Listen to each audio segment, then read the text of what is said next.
I want to talk to Joe calling in from Virginia. Joe, you're live on Truth Wanted. What's up? Hey, Dan, what's up? How you doing? How you and Elliot, how are you? Good. Doing good. Are you Elliot? Yeah, you can call me that, or Secular Rarity. I'll call you Mr. Rarity. How's that? I mean, you don't need to be so formal, Joe.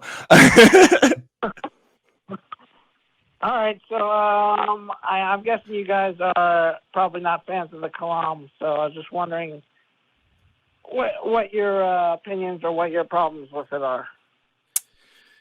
Yeah, depends on which version of the Kalam, I guess. Is there one that you want us to give particular commentary on? Because there's a couple of different versions of this argument. Oh, I mean, I think there's probably like a generic version of everything that begins to exist as a cause. The universe began to exist, therefore the universe has a cause, right? Yeah, okay, sure. Okay. I can work with that. Yeah, so this idea, using the language of everything began to exist, is the one that's a big sticking point for me. I think in all the premises you can kind of work on, the details there, but that's the biggest sticking point for me, because using begin there implies that there is some sort of time dimension being involved. And if we're talking about things that like occurred before a time dimension even existing, like as a measured thing, that doesn't really make any sense. And I'm not sure that physicists that talk about things like the Big Bang Theory would say that makes a whole lot of sense either. There's still a lot that we don't know about the origins of the universe, but what we do know depicts a series of events that doesn't match up with the description of any god that I've ever seen, as far as his act of creation. And even if it is not a Christian god, if we're just talking about some sort of deity that exists, outside of the human imagination, that might be possible. But if everything that we're seeing lines up with what we expect for a natural worldview takes place, in other words, if what we observe in our day-to-day lives is no different from whether a god would interact with the world or not, then it doesn't count as evidence that a god exists. There's nothing that I've seen, at least, or anything that a physicist has said that this could only happen if a god exists. I don't think that we could even demonstrate that. I'm not sure how we would. If there's a god that wants to communicate with us and tell us exactly how those processes happen, that's cool. But if we're talking about the Christian god said that everything was created in 7 days, and also how that works is out of order compared to what we know about modern science. Now, you don't have to take a creationist worldview. You could say that that's a metaphor, but if we're talking about strict fundamentalism, it just doesn't make sense. It totally falls apart. Hey, Dan, sorry to interrupt you. Yeah, I just want to. I'm not really talking about God. I'm just going through the arguments, through the three premises, like everything that begins to exist as a cause. I mean, do you accept that premise, or do you think that's false? Well, I mean, anybody who's using the Kalam is arguing for a god, right? Like, I don't know anybody that uses the Kalam that isn't arguing that God is the result of the end result, unless you're proposing one that doesn't involve God. Well, I just want to go through the three premises to see if those are logical to you, if they work. Okay, right. But I was asking, you said you're not talking about God, but you are talking about God, right? Like, isn't the Kalam demonstrating God? Otherwise, what's the point? What are we trying to argue for? Okay. The Kalam gets you to, a deductive reasoning of the cause of everything. So then you deduce. Well, if you accept those three premises, then you deduce what are the characteristics of the cause. Then that's generally how the Kalam works. If I could jump in, Joe, because I think a lot of the things that Dan said, I would echo. I think actually, Dan, you were one of the first people I ever heard talking about agnosticism, which is definitely something that I've really taken on and started to understand. What are we really even talking about a lot of times? And when we say universe in the Kalam, it's, well, what exactly do you mean by the universe? But yeah, I think the idea of really saying when something does or does not begin to exist is a really, really tough thing. And I think because of that shakiness already, it's like I just throw out the kalam. But for me, I find the next step much more interesting. Like, sure, just for fun, heck yeah, dude, universe had a cause, kalam granted, because the next steps are the ones that I think are the most important. Even if we do come to the understanding that, yeah, everything has a cause, universe has a cause, there was a cause, woo. There's always a naturalistic explanation that seems to fit that whole better. And even if we just say, well, it's something natural we haven't discovered yet, you know? We knew about gravity for a long time, but we didn't know that it was a warping of space-time forever. So there we go. That's what answered all the problems with that before. So if we grant the kalam, where do we go? Well, I mean, I don't want you to grant anything. I just want to know, do you accept what? Let's just go through the first premise. No, Everything don't that accept. exists has a cause. Yeah, No. I do not agree. We both do not agree. On what? Or, I mean, it just seems like seems pretty reasonable to believe, at least for me, to believe that anything. It is semantically insufficient. Yes. To say that everything began to exist. I've read William Lane Craig's argument on what he means by that, and I've talked to other people about it. It still doesn't make sense to me. I don't know what people explicitly mean when they say everything that has began to exist has a cause. I don't know how we differentiate that. I mean, that's why I'm with Dan. I just don't know where. It just seems like we're arbitrarily putting down a dot and saying, and there it is. And, you know, that's fine if we are agreeing that it's arbitrary. But if this is supposed to be an objective, always there outside of our feelings about it, then it can't just be arbitrary like that, right? Well, I mean, like, if you talk about my dog didn't exist 25 years ago, right? Or you didn't exist 100 years ago, right? Yes. True. I know that. I don't know how old your dog is. Yes, my dog's here. but your dog and I are the results of recombinations of states of matter. Right. Like, we are the result of already existing things just put together in new ways. There's nothing about me and my dog. Your dog and I are both stardust, Joe. We come from the same place, in that sense. The matter, that's the difference between the thing and the stuff that it's made of, right? The stuff that you're made of already existed, but you didn't exist, right?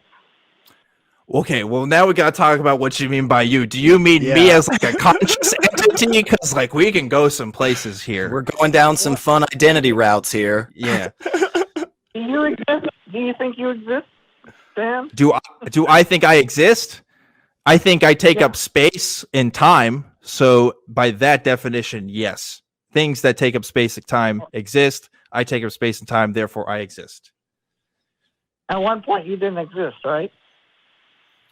At one point, the person called Dan was not recognized as a U.S. citizen. I was the parts of matter of other things.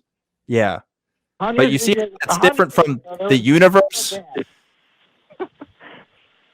What's that, Joe? 100 years ago, there was no ObjectivelyDan, right? There was no ObjectivelyDan. Sadly, there was not. The world was not ready yet. But now there is, and I'm talking to him, right?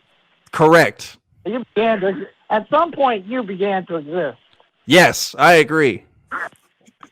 I began to exist because I am a recombination of things that already existed. Do you understand? Right. That is the difference, okay?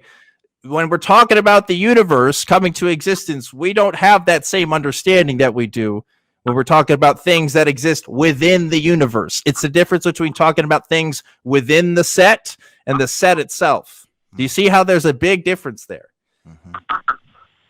So, but did the universe begin to exist? I don't know what that means. I don't know, because everything, when I'm talking about things that begin to exist, I'm talking about things within the universe. I don't know what it means for the universe itself to begin to exist. Okay, well, I mean, I think both science and philosophy point to the universe having an actual beginning. I don't think there's physicists that would sign on to the, or most physicists, most working physicists would sign on to the statement that everything began to exist in the way that we might be talking about it here. No, I don't think so. If you have that statement and people have signed it, I'd love to see it, but I don't know if there's a physics textbook out there that talks about it in the same way that, you know, we're talking about it right now. No. I remember Sean Carroll bringing up very easily, I think 14 different models of where the universe came from, and none of them had anything about anything outside of it. Again, Dan has said this, and he's right. Everything that when we say begin to exist, everything that we're thinking of, everything that we're talking about is recombination of things that are already there. And if we're granting that, if that's where we are, man, that's where we are. Yeah, I'm an emergent property of the universe, as far as I'm concerned. I don't know what that means for the universe itself, though. Means the universe is a little bit better, Dan. I guess it's got me in it, so it can't be that good. Anyway, Joe. Okay.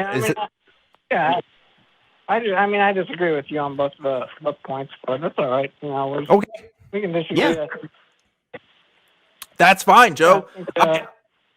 You know, like I don't, and you would have to explain this to me as a theist, Joe, because I don't understand how a theist can hang their hat on the Kalam and still believe in a God like the Christian God, right? Because again, the Christian God, and everything that we have seemed to know about him and everything that's been written about him had nothing to do with everything that we know now about modern physics and about the Big Bang Theory and everything we've come to know through the enterprise of science. How do you personally reconcile that? Oh, I mean, the Kalam is just a philosophical argument that, you know, William Lane Craig's not going to the Christian God or anybody. You know, the argument was over 1,000 years old, so, I mean, it's just to get you to the cause of the universe, and then, as Elliot said, you know, how do we deduce the characteristics of this cause? So it's that, how you deduce the characteristics of the cause after you've accepted the premises. I get it, but Joe, do you call yourself a Christian? I don't want to make presumptions. I got baptized, but most of my life I was, you know, I never even thought about God. I was pretty much an agnostic most of my life, and never really thought about it. Then I started really trying to examine the arguments and think about. Was it the Kalam that convinced you, Joe? Oh no! If you ask me what's my favorite argument, I would go with the argument from contingency. But I think that's the best argument for. To me, it's almost undeniable that contingency argument, at least if there's something that exists necessarily, it has to exist. But that's not this argument. But I gotcha. I guess the reason why we're bringing it up is because I personally, at Secular Rarity, you can tell me if you have, I've never personally met somebody, well, maybe one or two apologists that are really convinced that the cosmological argument is key. But most Christians I talk to don't know about it, and that's not what's convincing them of, you know, a God. If it's a good argument, I wonder why it hasn't been there from the beginning of Christendom. Yeah, and it seems to be something that we have to come up with after the fact, and it has to be based on philosophy and not based on science. You know, I'm sorry to say it, but like again, I don't think most scientists are going to agree with the facets of the Kalam. I think it's something that philosophers might agree on because their field of work is kind of different when you have to ignore the externalities of what science can bring us. I will admit to you that, yeah, there are definitely scientists that would, but I just don't see that the vast majority of scientists would get on that. If they would, that would be something to talk about for sure. But if they wouldn't consider those statements empirically verifiable, then it's not going to be convincing to me personally. Okay, I mean that's fine. I mean that's you're entitled to your opinion, of course. And I think the Borde-Guth Vilenkin theorem is one thing that says. I know Alexander Vilenkin said there are no viable models for an eternal universe. So, and I think philosophically the universe must have had a beginning. So this is, and yeah, I think I mean there was a big good conversation between William Lane Craig, who was on Capturing Christianity, and this guy named Scott. I can't remember his last name, but it was a pretty interesting conversation. And the guy, he didn't accept the Kalam because he said the universe had come into existence without a cause. So he was denying that premise that the universe needed a cause. So I don't go that far necessarily. I'm sure maybe it could be possible, but to be honest with you, I'm not a physicist. I couldn't get into toe to toe on a lot of the details. Am I slightly knowledgeable because I've had these conversations a lot? Yes, but like honestly, like I don't even have to accept the premises to be true to not really get that it's a viable argument, if that makes sense. Like it's just to me. It just doesn't hold water. I don't know. If all we have to know that a God exists is a philosophical argument, I would say that it's just, I don't know, that's not enough. I can talk about philosophical arguments for things existing all day that may not exist, but and anyway. it means that everybody who believed in God before this argument, it means that you're saying they didn't have good justification. Well, I don't know about that. I mean, I think it could be an addendum to arguments that already existed, but it is curious as to why it's not there from the beginning, right? Like, I don't. Right. Now, actually, Kalam actually goes back to a lot of Muslim scholarship and stuff, which is Al-Ghazali. How many people are spending their life?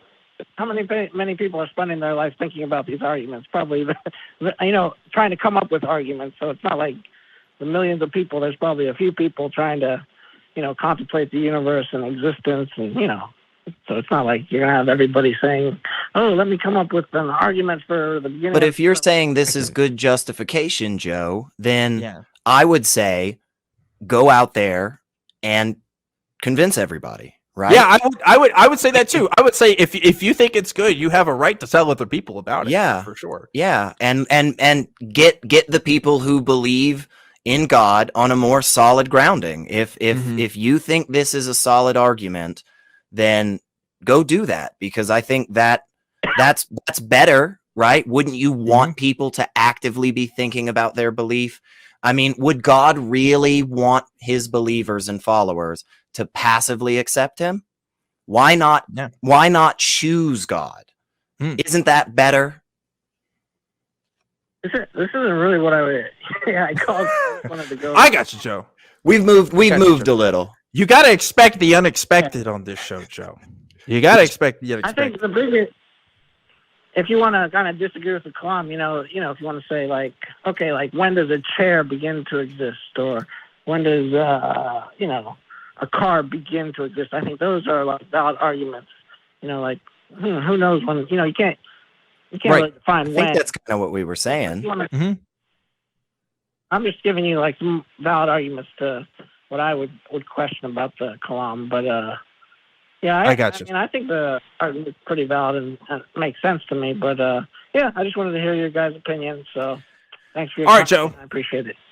Yeah, thanks for calling in. Thanks for sharing your opinions with us. I do appreciate that conversation. But I mean, we've already said it before. I don't feel like we have to say it again. I just don't think Kalam holds up. It's not personally convincing to me.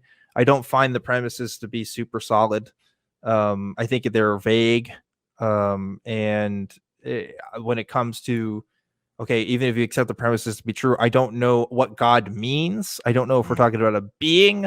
Are we talking about a force? Is it a force of nature? Is it something, it's very, very vague. It doesn't really tell me anything. Yeah, for sure. But we have open lines at the moment, folks. So you guys should definitely call in if this is the night.